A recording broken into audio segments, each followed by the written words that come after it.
Good afternoon and welcome to TVM-News. Today is Friday, November 18th. I'm Ellen Franz. And I'm Emma Rush.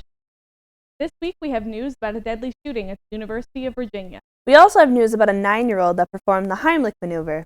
And we'll check in with TVM sports anchors Kyle Driscoll and John Downey to find out the latest in Marywood and professional sports. Marywood offered free memory screenings past week, Tuesday. Psychological Service Center hosted the free memory screenings from 9 a.m. to 7 p.m. In conjunction with the Alzheimer's Foundation of America, Dr. Brooke Cannon organized the screening event as part of the Foundation's National Memory Screening Program. The tests were administered by advanced clinical psychology doctoral students from Marywood. The test took only 5 to 10 minutes and could give more perspective to those concerned about their risk of developing Alzheimer's dementia. Marywood hosted a teachers' conference on Saturday. The event, which was held in McGowan, was sponsored by the Teach Committee for the PA chapter of National Network State Teachers of the Year.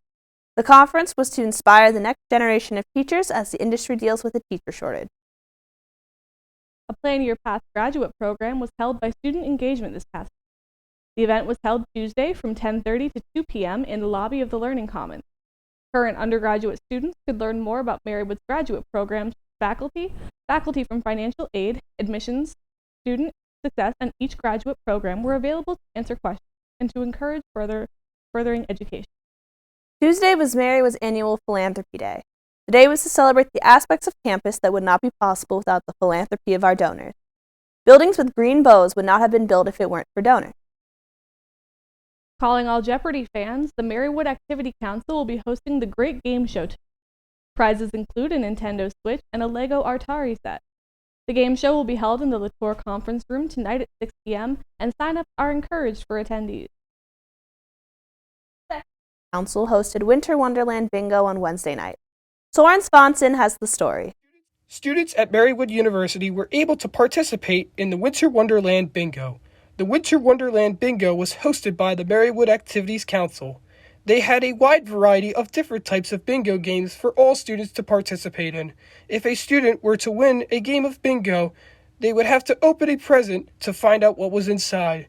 Some major prizes include 2 tickets to the Wilkes-Barre-Scranton Penguins game, a PlayStation 5, snow tubes, a baking basket, a photo printer, and the Festival of Lights. I just won a ticket to the Festival of Lights. Kind of stoked, honestly.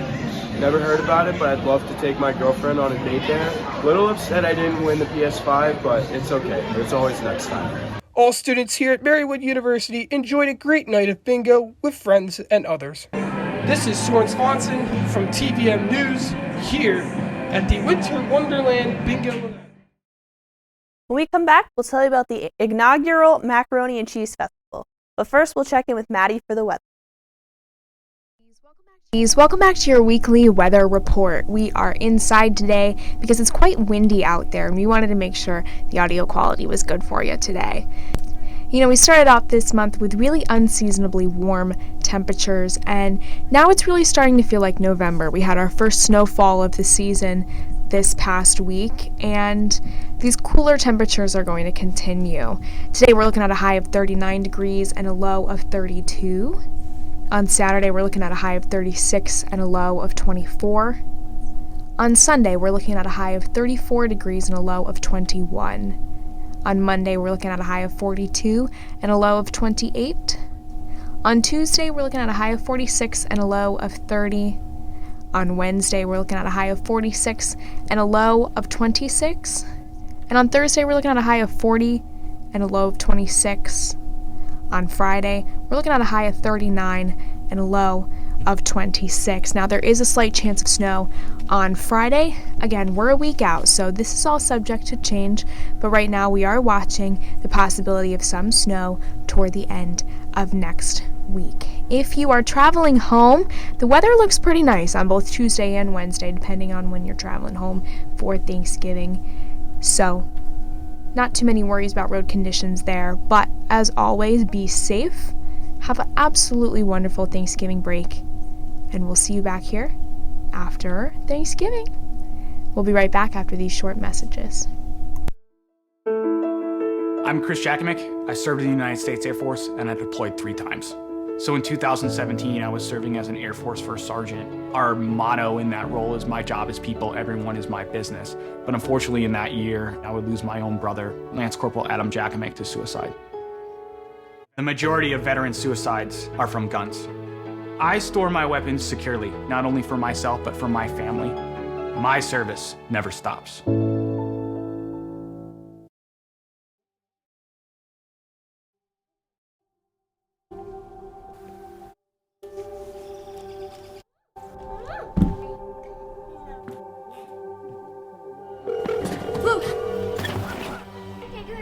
Where's your emergency? Everyone's on their way. What happened? Your friend's not breathing. She's dead? Yes, please get my mom and dad. Oh my God!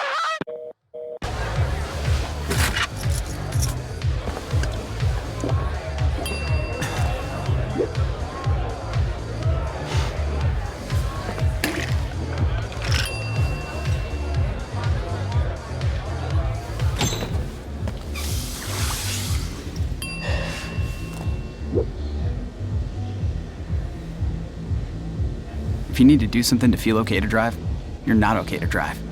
Don't drive buzzed. A manhunt which spanned 2 counties ended peacefully this weekend. 28-year-old Adam Fink is alleged to have been involved in a shooting in Mifflin County last Wednesday.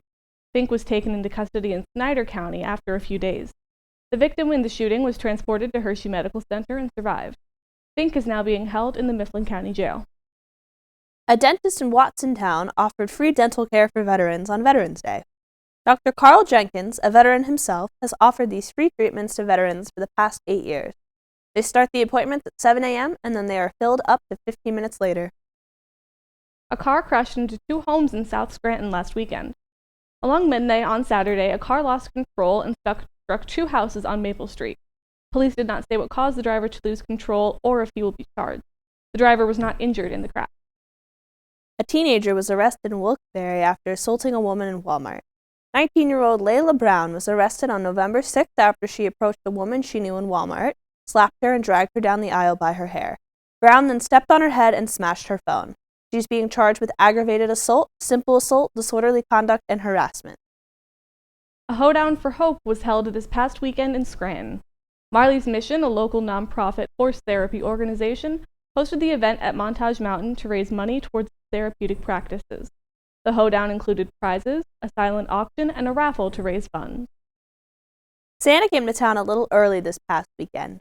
The shops at Montage Mountain hosted a Santa's Workshop on Saturday. Over 100 people came out to get a picture with Santa, eat snacks, get their face painted, and other fun activities. The inaugural Macaroni and Cheese Festival debuted in the Poconos last weekend. 24 local restaurants competed against each other while raising money for veterans in the area. The Pocono Mountain Harley-Davidson hosted the festival to raise money for Battleborn, a nonprofit organization for veterans.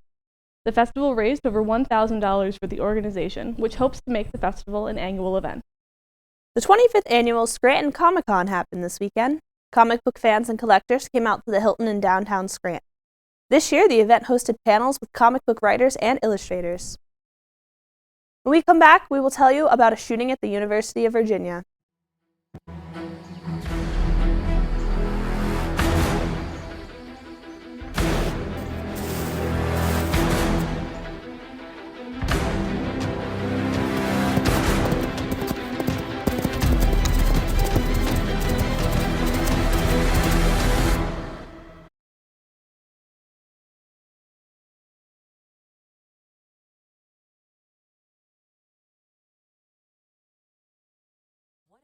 What if you could feel in control of your retirement in just a few clicks? At aceyourretirement.org, you can. Start with a free 3-minute chat with Avo, your friendly digital retirement coach. Just answer some simple questions like, how do you feel about your ability to save for retirement? Or in how many years do you want to retire? To get free action items customized just for you, get your retirement back on track at aceyourretirement.org. Last week, Brandon met a girl on a dating app. One day after work, he finally found the courage to ask her out. No answer. He started to panic. Was he being too pushy? Maybe it was too Hey, sorry I didn't respond. I was driving. I would love to go on a date. How does tonight sound? Brandon tried to play it cool, but inside he knew a girl so smart, so responsible, she must be a keeper. A 9-year-old from Wisconsin may have saved a friend's life after doing the Heimlich maneuver. Fourth grader S.E. Collier saw her friend grab her neck at lunch and rushed over to do the Heimlich. Collier said she learned it in a YouTube video that she watched when she was 7 and never forgot. She will be honored for her heroic action at a board meeting this week. 3 University of Virginia football players were killed in a shooting on campus last week. The shooter, Christopher Darnell Jones Jr., was charged with 3 counts of second-degree murder and 3 counts of using a handgun and committing a felony. The victims were identified as Deshaun Perry, Devin Chandler, and Lavelle Davis Jr. No motive was given in the shooting. A food sanitation company has been accused of employing children in their slaughterhouse. Packer Sanitation Services Incorporated has been accused by the Department of Labor for employing 31 kids, one as young as 13, to work overnight cleaning in 3 of their slaughterhouses. If this is true, it would violate the Fair Labor Standards Act, which prohibits oppressive child labor. A hearing to discuss this is set for November 23rd. The midterm elections proved to be big in terms of representation for lesbians. In what's being called the Rainbow Wave, 430 members of the LGBTQ community were elected to offices at various levels across the country. In Massachusetts, voters elected Democrat Maura Healey to be the next governor. Healey will become the first lesbian elected to lead a state in U.S. history, as well as the first lesbian and woman to govern Massachusetts. In Oregon, Democrat Tina Kotek became the first lesbian governor as well. 6 people were injured after a car plowed through a crowd in LA on Saturday. A Porsche SUV plowed through a street carnival around 8:30 p.m. All of the people injured were taken to the hospital and are expected to be okay. A Georgia man has been arrested after police allege he bred and trained over 100 pit bulls for a fighting ring. 55-year-old Vincent Lamarck Burrell was arrested in Paulding County, some 30 miles outside of Atlanta. The dogs on Burrell's property were emaciated and living in inhumane conditions. Burrell is being charged with felony cruelty to animals and dogfighting and is expected to have over 100 counts for each charge. The granddaughter of President Joe Biden is getting married at the White House on Saturday. Naomi Biden and her fiancé will be the 19th couple in history to be married at the White House and the first one to be married on the South Lawn. The last family member of the president to get married at the White House was Lyndon Johnson's daughter Linda in 1967. As the 10-year anniversary of the Sandy Hook shooting looms, a memorial has opened to the public. No ceremony was held for the opening at the memorial, which is located a short distance from the school, where 20 first graders and 6 teachers were killed. The memorial features a sycamore tree and reflection pond with the name of the victims on a wall. The 10-year anniversary of the shooting is next month. When we come back, we'll check in with TVM sports anchors Kyle Driscoll and John Downey for the latest in Marywood and professional sports. Hey, Christina from accounting. Yeah, hi. Hey, I used to date a girl named Christina. Oh, really? Yeah, and then she dumped me for my best friend. You want to see some photos of them that I took? I don't. I thought we talked about this, buddy. Buzz and overshared again? Yeah. Yeah. I'm gonna call a car. That's a smart idea.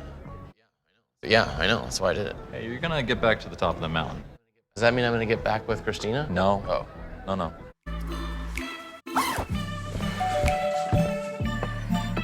Yo, camping buddy. Okay, you guys ready? Dude, I thought you were driving. I thought you were driving. Oh, I never said I was driving. I definitely can't.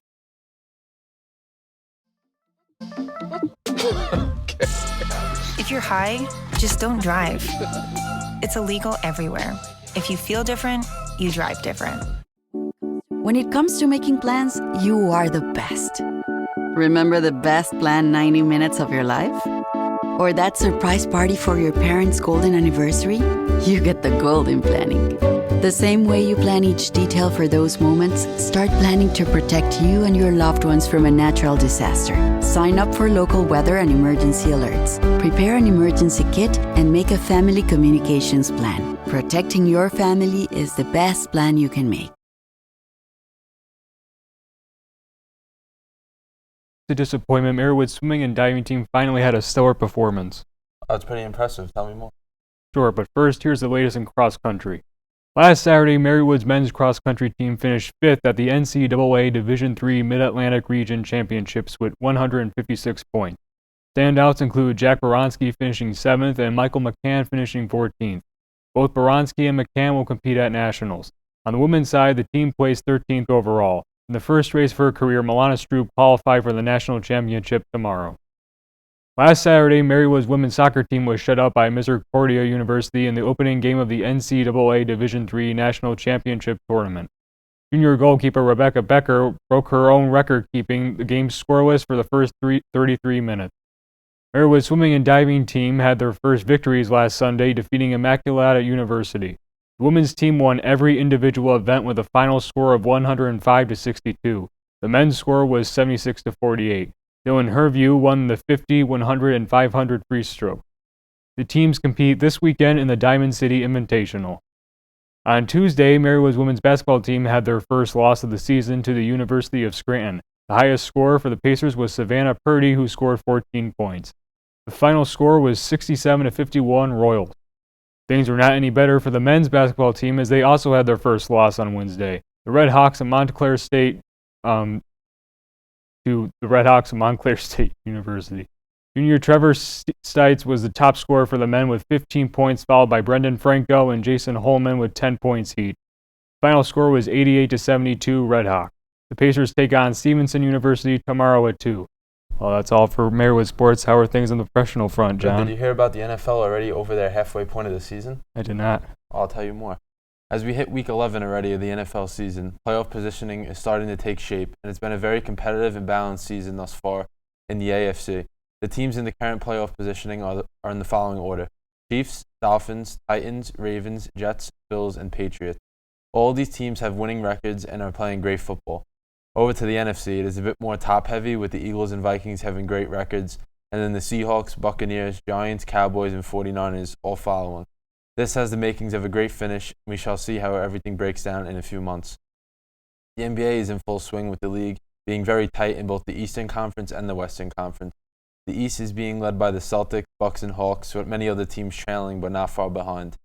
In the West, the Trailblazers, Nuggets, and Jazz lead a very competitive and surprising Western Conference this year, with the usual heavyweight teams struggling to start the season. The NBA is in for a headlining winter, with many teams underperforming and possibly looking to trade some of their players. The third installment of the CFP rankings came out Tuesday night, and the top 4 of Georgia, Ohio State, Michigan, and TCU remain the same, with all of them extending their records to 10-0.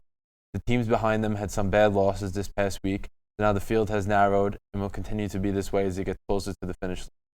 Tennessee, LSU, USC, and long shot candidates Clemson and UNC are the only teams who have a chance to jump in the top 4 if any of the teams ahead of them lose. This will get crazy very quickly because of the head-to-head matchups coming in the conference championship games in a few weeks. This is shaping up to be a great finish to an awesome season. That's all for sports. We will be back after these messages. Hey, can you chop the pineapple? Chop the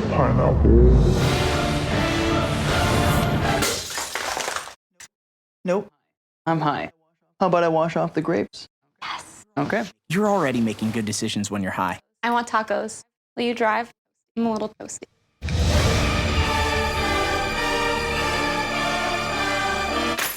Nope. I'm high. Let's order in. Don't make an exception when it comes to driving. If you feel different, you drive different.